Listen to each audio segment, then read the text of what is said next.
আসসালামু আলাইকুম এভরিওয়ান, তোমরা কেমন আছো? আশা করছি তোমরা যারা যেখানেই আছো ভালো আছো এবং সুস্থ আছো। আলহামদুলিল্লাহ, তোমাদের দোয়ায় ভালোবাসায় মহান আল্লাহ তাআলার রহমতে আমি কিন্তু ভালো আছি। আবারও চলে এলাম একটা নতুন ব্লগ ভিডিও নিয়ে। সকালবেলা উঠে কিন্তু আমার মা কিন্তু রুটি বেলছিল, তার কারণ হচ্ছে সকালবেলা উঠেই রুটি খাবো। তো আমার মা দেখুন ভালো করে কিন্তু রুটিটা বেলে নিচ্ছিল, তাই একটু ভিডিও করে নিলাম। আর বাইরের ওয়েদারটা কিন্তু জাস্ট ওয়াও, কি বলবো। আর রাতের বেলা বৃষ্টি হয়েছিল, তার জন্য বাইরের ওয়েদারটা খুবই সুন্দর।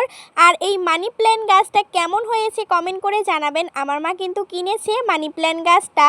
তো আমার মা কিন্তু গাছ ভীষণই ভালোবাসে, এটা কিন্তু ঘরের মধ্যেই রাখা হবে তার জন্য। তারপরে কিন্তু আমি এই কেকটা খেলাম, খুবই ভালো লাগলো। তারপরে কিন্তু আমরা দুপুরবেলা খেতে বসে পড়েছি। সিম্পল খাবার হয়েছে, রাত্রেবেলার মাটন ছিল ওটা নিয়েছি, তার সঙ্গে কিন্তু পাট শাক, তারপরে হচ্ছে লেবু তো নিয়েছি, আর তার সঙ্গে ডাল বানিয়েছিল।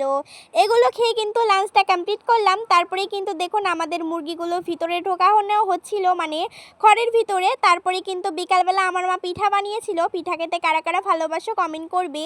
এখানে হচ্ছে চিতই পিঠা আর হচ্ছে এটা পাটিসাপটা। তো তারপরে দেখুন আমার মা এগুলো বানিয়েছিল, তো গরম গরম চার সঙ্গে খেয়ে নিলাম। আর বাইরে একটু একটু বৃষ্টি পড়ছে, তো এরকম ওয়েদারে এক কাপ চা তার সঙ্গে গরম গরম পিঠা জাস্ট দারুণ হয়েছিল। আর তোমরা একটা জিনিস দেখলে অবাক হবে, আমার বাবা কিন্তু এগুলো একদমই খায় না, সেটা হলো মুরগির পা।